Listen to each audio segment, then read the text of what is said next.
Hey guys, welcome to the very first episode within Biblical Victor podcast, where I have been storing a lot of biblical scriptures within a Instagram folder I had created like a long time ago, literally years ago.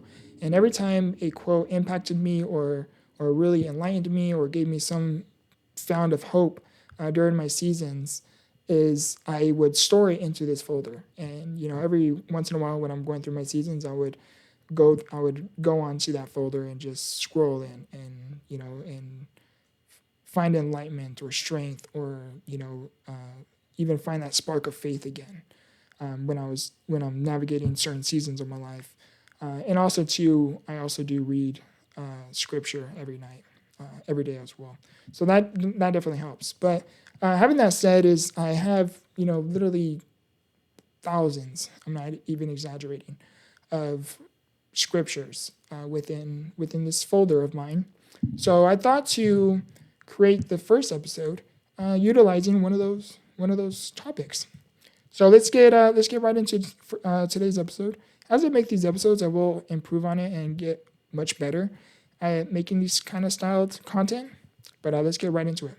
Hope you guys enjoy. So we are going to be incorporating ChatGPT voice in addition to the post. So let's get right into it. Hi ChatGPT, I want you to be my co-host within today's episode. And if you don't mind, I would like to get right into the topic, talking about Psalms 86:15. When you feel like giving up, remember that God will not give up on you. Absolutely. I'd love to be your co-host. So Psalm 86:15 is such a comforting verse. It really reminds us that even in those moments when we feel at our lowest, there's this constant support and love that never gives up on us. So it's definitely a great reminder for anyone going through a tough time. So how, like for someone who is like going through a turbulent life path right now, how can they find solace within this scripture? That's a really thoughtful question. I think the essence of that verse is that even when we feel abandoned or overwhelmed, there's this reassurance that we're not alone. One way I find solace is to focus on the idea of being seen and loved, even in the darkest moments. It can be helpful to reflect on that and maybe even reach out to a supportive community or someone you trust to reinforce that sense of not being alone. And what are some ways that someone can feel seen and loved? Because sometimes when we're navigating certain seasons within our life, our mind can convince us, that we're alone. And how can we combat those kind of, or what I like to call them, is inner demons? That's a really insightful way to put it. I think one of the best ways to combat those inner doubts is to intentionally connect with others, even if it's just small steps like reaching out to a friend or a family member. Another way is to keep a journal and write down moments of gratitude or positive experiences, because that can help reframe your mindset. And of course, spending time in prayer or meditation can really help you feel that sense of peace and presence. Yeah, definitely. So, for example, if you haven't seen the video before this, which is the introduction, where I did the introduction for Biblical Victor podcast, I talked about a little brief talking about my psychiatric cold experience and the dark mental valleys I had endured, the spiritual warfare I was undergoing. And as I was going through this process, like, I'm surrounded by people who are really trying to help me, but mentally in my mind, everyone just felt against me, and I felt completely alone. And during this moment, when our minds that I like to personally call is the enemy within, where tries to convince us otherwise, tries to have us focus on the negatives, and sometimes even creates false narratives. And something that really helps me combat those inner thoughts, those negative thoughts, is I began focusing on gratitude. And as I began focusing on gratitude, a mental shift had taken place, where little did I know at the time, I would have turned into a profound daily routine of mine. But I began asking myself, what is something I can be grateful for within this moment?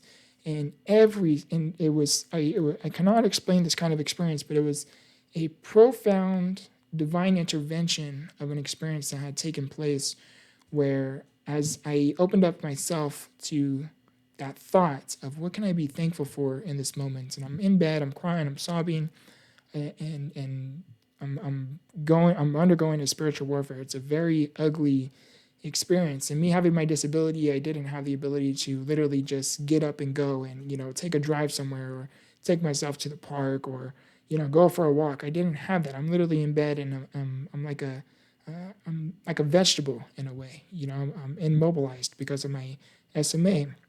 And as I was going through this experience, I remember asking myself, I was like, what can I be thankful for? And again, there was this profound divine intervention of an experience where I remember just seeing blessings after blessings after blessings. And it was like the smallest things. I had a bed I was laying on. I had a blanket I was covered with. I had a roof over my head.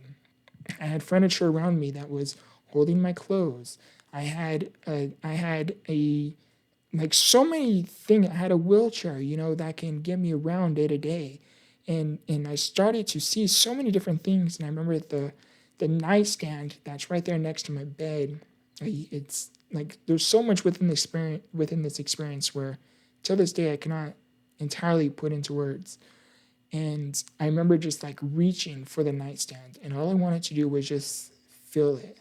And when I felt it, I was like, this is a miracle. And it felt, and it was, and the reason why I said it was a miracle is because just think about how far we have come as humans. Like every single thing that I looked around me was the touch of God, was touched by God. Meaning, that furniture was created by someone else.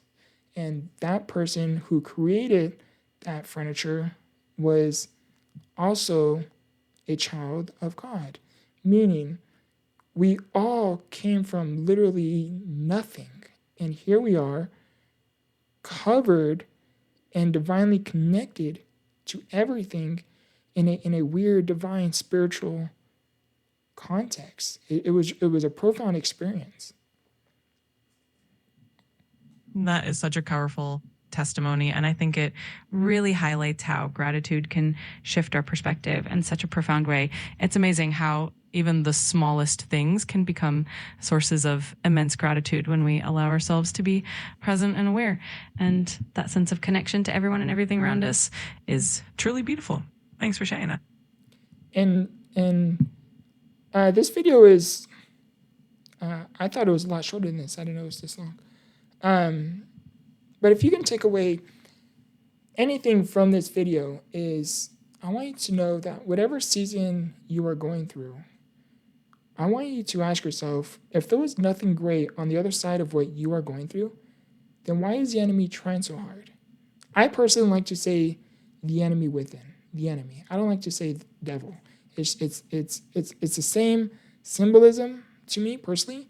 It's just when I say the enemy within, I feel like I take away the power of what most people think is powerful. Like, don't get me wrong, the devil is immensely powerful. Trust me, I know what he's like, and I know he oftentimes can feel like your best friend. I know what it's like to have him right by your side. I do not say that lightly.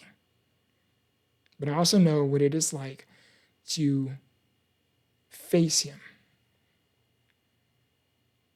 and find ways to combat what, again, I like to say the enemy within. I know what it's like to have some very profound, strong prayers to help you get through the most ugliest life experiences you can ever imagine. What I went through, I wouldn't wish upon my worst enemy. It was very ugly. And where I'm going with this is that if there was nothing great on the other side of what you are going through, then why is the enemy trying so hard to blind you from what lies ahead? It's because you are a gift. They don't want you to see that gift. You have a purpose. They don't want you to discover that purpose. You are strong. They don't want you to know you are strong. They want you to believe you are weak and incapable of enduring and overcoming what it is you're going through. That's why they like to hold your hand. That's why they try to become your best friend. But I learned that this too shall pass. But you have to keep the faith. You have to pray through it. And you must be willing to endure through it. Because to put it simply, nothing changes if nothing changes. I love you guys. I appreciate you guys. I hope you guys found value within today's episode. If you enjoyed today's episode, please let me know by liking the video, commenting down below what you learned from this video, and subscribe if you are new. And I'm trying to build a community here. I think this was a profound episode. I think this was a very good episode. I love you guys. I appreciate you guys. And as always, remember, grow through what you go through. Much love.